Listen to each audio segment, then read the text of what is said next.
Hi students, welcome to Bosco Campus Vision. This is Asha SP from PG Department of Commerce. So we are on the next session of Income Tax Plan Practice or Income Tax Planning and Management. We are dealing with the problem relating to computation of total income of individuals. So let's discuss a question. നമ്മുടെ question ഇതാണ്. Mr. Chowdhury, a private employee, gives the following details of his income for the financial year 2019-20.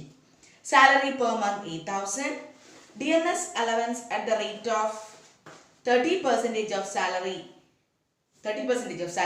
commission 12,000, entertainment allowance per month 5,000, employees and employers contribution to recognized provident fund 15% per annum, 14,400. Interest on credit balance in RPF at the rate of 8.5%. Furnished quarters at Mumbai provided by employer. Concessional rent paid by the employee per month 1,000. Furniture belonging to employer 50,000. Free education to children 5,000. Salary of gardener paid by employer 36,000. Leave travel concession received from employer for himself and family 14,500. Profit on sale of motor car used personally 20,000. Employment tax 4,000. Life insurance premium 6,000. Contribution to public provident fund 10,000. Then ATG, donation to National Defence Fund 20,000. Then compute the taxable income and the taxable income for the assessment year 2020-21. So, ഇതാണ് നമ്മുടെ question. അപ്പോൾ ഇതിൽ computation of total ഇൻകത്തിന്റെ problem കിട്ടിക്കഴിഞ്ഞാൽ നമ്മൾ ആദ്യം നോക്കേണ്ടത് ഇവിടെ എത്ര ഹെഡ് ഓഫ് ഇൻകം ഉണ്ട്.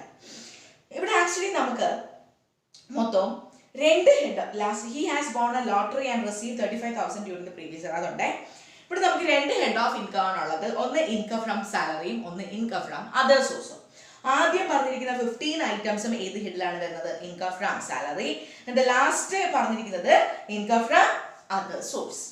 അപ്പോൾ നമുക്ക് ഓരോ ഐറ്റം ആയിട്ട് വരാം. ആദ്യം നമ്മൾ എഴുതുക computation of total income for the assessment year 2020-21. Basic salary നമുക്ക് പറഞ്ഞിട്ടുണ്ട് 8,000 പെർ മന്ത് ആണ്. 8,000 into 12 96,000. DNS അലവൻസ് ആ ബേസിക് സാലറിയുടെ 30% ആണെന്ന് പറഞ്ഞിട്ടുണ്ട്. So DNS allowance 96,000 into 30% 28,800. Then commission 12,000. Entertainment allowance 5,000 per month ആണ്. So 5,000 into 12 അതാണ് 60,000. Okay. Employers contribution to recognized provident fund. എംപ്ലോയിയും എംപ്ലോയറും കൂടെ contribute ചെയ്ത് 14,400 ആണ്, വിച്ച് ഇസ് 15% ഓഫ് സാലറി. അതിൽ പറയുന്നുണ്ട്, നമ്മൾ പഠിച്ചിട്ടുണ്ട് annual accretion. What do you mean by annual accretion? Employer's contribution in excess of 12% of salary plus interest credited in excess of 9.5%.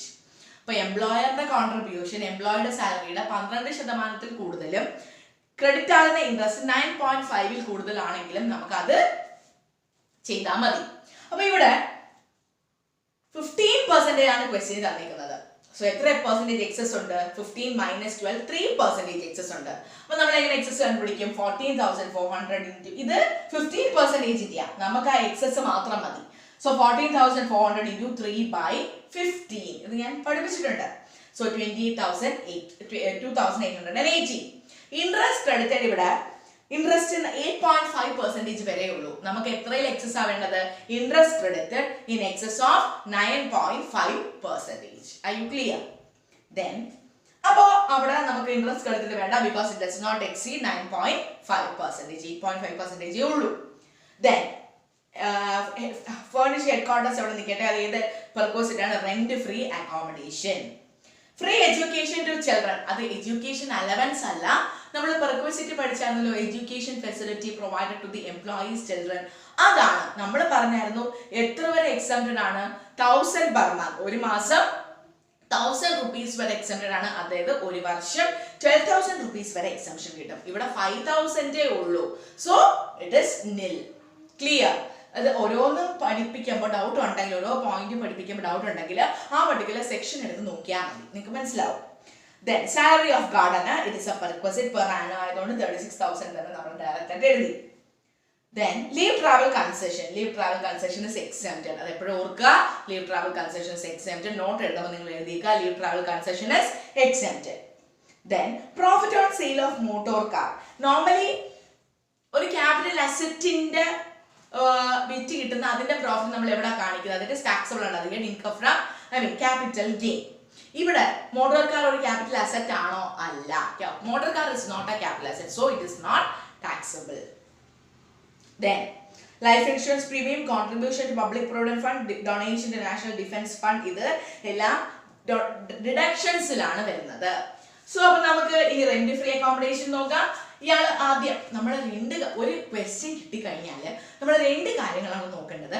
First of all അയാൾ ഒരു government employee ആണോ non government employee ആണോ? അപ്പോൾ government എംപ്ലോയിക്കും non government എംപ്ലോയിക്കും കിട്ടുന്ന tax ട്രീറ്റ്മെന്റിൽ 2-3 ഇടത്ത് വ്യത്യാസമുണ്ട് അല്ലേ? For example, entertainment allowance deduction ആർക്ക് മാത്രമേ കിട്ടൂ? It is applicable to government employee. ഇനി rent free accommodation government employee non government employee രണ്ടാണ്.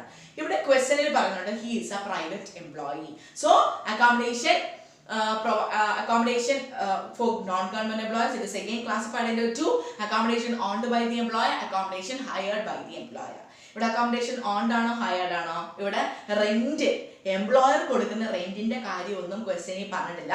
അതുകൊണ്ട് accommodation owned by the employer ആണ്. Accommodation owned by the employer ആകുമ്പോൾ പോപ്പുലേഷന്റെ ബേസിലാണ് നമ്മൾ പെർക്വസിറ്റിന്റെ വാല്യൂ കണ്ടുപിടിക്കുന്നത്. പോപ്പുലേഷൻ ഇവിടെ പ്രത്യേകിച്ച് സ്ഥലം ഒന്നും പറഞ്ഞിട്ടില്ല. അതുകൊണ്ട് നമ്മൾ പോപ്പുലേഷൻ എക്സീഡ്സ് 25 lakhs എന്ന് നമ്മൾ അസ്യൂം ചെയ്യും. So 15% of salary. Are you clear? അപ്പൊ നിങ്ങൾ ഇവിടെ എഴുതിയേക്കുക non government employee, accommodation owned by employer. അപ്പൊ നമുക്ക് കുറച്ചും കൂടെ എന്താ പറയാ, കാര്യങ്ങൾക്കൊരു വ്യക്തത കിട്ടും. നമ്മൾ പറയുന്ന അല്ലെങ്കിൽ ചെയ്യുന്ന കാര്യങ്ങൾക്ക് കുറച്ചും കൂടെ വ്യക്തമായിട്ടിരിക്കും. നിങ്ങൾക്ക് പിന്നെ ഫ്യൂച്ചർ റെഫറൻസ് എടുക്കുമ്പോഴും ഇതുകൊണ്ടാണ് നമ്മളിവിടെ 15% ഓഫ് സാലറി എടുത്തത്. സോ ഇവിടെ 15% ഓഫ് സാലറി എന്ന് പറയുന്നത് basic salary plus commission plus bonus plus all allowances. ഇവിടെ ബോണസ് ഇല്ല, എന്റർടൈൻമെന്റ് അലവൻസേ ഉള്ളൂ. So basic salary, entertainment allowance, commission അത്രയും കൂടെ ആഡ് ചെയ്ത് 15% എടുക്കുമ്പോൾ നമുക്ക് 25,200 കിട്ടും. ഇതിന്റെ കൂടെ എന്ത് ആഡ് ചെയ്യണം? 10% cost of furniture. Cost of furniture പറയുന്നുണ്ട് 50,000, അതിന്റെ 10% 5,000. സോ ആഡ് ചെയ്യുമ്പോൾ 30,200 കിട്ടും. ദെൻ നമ്മൾ പറഞ്ഞിട്ടുണ്ട് എംപ്ലോയി എന്തെങ്കിലും അടച്ചാൽ അത് നമുക്ക് ലെസ് ചെയ്യാം. ഇവിടെ പറയുന്നുണ്ട് എംപ്ലോയി ഒരു കൺസെഷണൽ റെന്റ് അടയ്ക്കുന്നുണ്ട് 1000 per month. സോ 1000 അത് എമൗണ്ട് റിക്കവേർഡ് ഫ്രം എംപ്ലോയി ആണ്. അത് അയാൾക്ക് ഈ പെർട്ടിക്കുലർ എമൗണ്ട് അത് പെർക്വസിറ്റ് എംപ്ലോയർ തരുന്നതാ.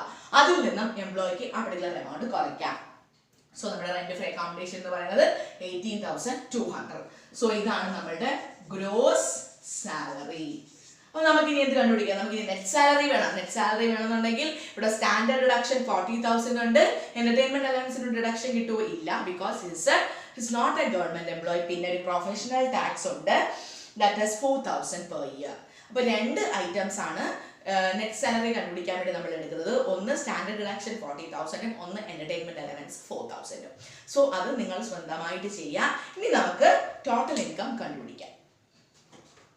സോ അപ്പോൾ നമ്മുടെ ഗ്രോസ് ടോട്ടൽ ഇൻകം അല്ലെങ്കിൽ ഇൻകം ഫ്രം സാലറി എന്ന് പറയുന്നത് ആ നെറ്റ് സാലറിയിൽ നിന്നും സ്റ്റാൻഡേർഡ് ഡിഡക്ഷൻ 40,000ഉം എന്റർടൈൻമെന്റ് അലവൻസും കുറയ്ക്കുമ്പോൾ നമുക്ക് 2,09,880 rupees കിട്ടും.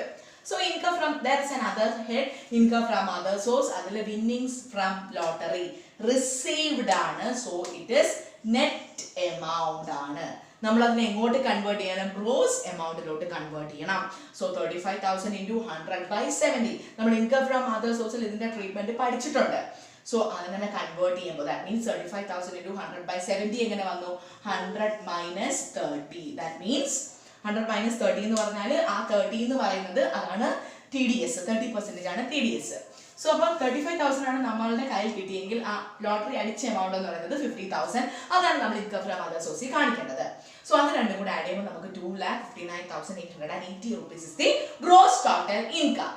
അപ്പോൾ നമുക്കിവിടെ ഗ്രോസ് ടോട്ടൽ ഇൻകം ഉള്ളൂ. We have to find out the total income. Total income കണ്ടുപിടിക്കണമെങ്കിൽ നമുക്കിവിടെ 2 ഡിഡക്ഷൻസ് ഉണ്ട്. Deductions under section 80C, life insurance premium, contribution, employees contribution to recognize the provident fund, and contribution to public provident fund. Life insurance premium question തന്നിട്ടുണ്ട് 6000. ഇനി നമ്മൾ question പറഞ്ഞു employer contribute ചെയ്തു, employee contribute ചെയ്തു. എവിടെ RPF ൽ അതില് employee contribution നമുക്ക് എന്ത് ചെയ്യാം, reduction claim ചെയ്യാം under section 80C. Question പറയുന്നുണ്ട് on contribution to RPF 14,400, then contribution to public provident fund 10,000, then donation is coming under section 80G, donation 20,000. So our total income എന്ന് പറയുന്നത് 2,94,080. So ഇതൊരു വലിയ problem ആണ്. ഒരുവിധം സാലറിയുടെ മിക്ക ട്രീറ്റ്മെന്റുകളും എല്ലാം വരുന്ന ഒരു പ്രോബ്ലം ആണ്. സോ നിങ്ങൾ ഇത് ക്ലിയർ ആയിട്ട് പഠിച്ചേക്കാം. കമ്പ്യൂട്ടേഷൻ ഓഫ് ടോട്ടൽ ഇൻകത്തിൽ ഇത് മാതിരിയുള്ള പ്രോബ്ലംസ് ആയിരിക്കും ചോദിക്കുന്നത്. So that's all about the today's session. This is Asha SP from Bosco Campus Vision.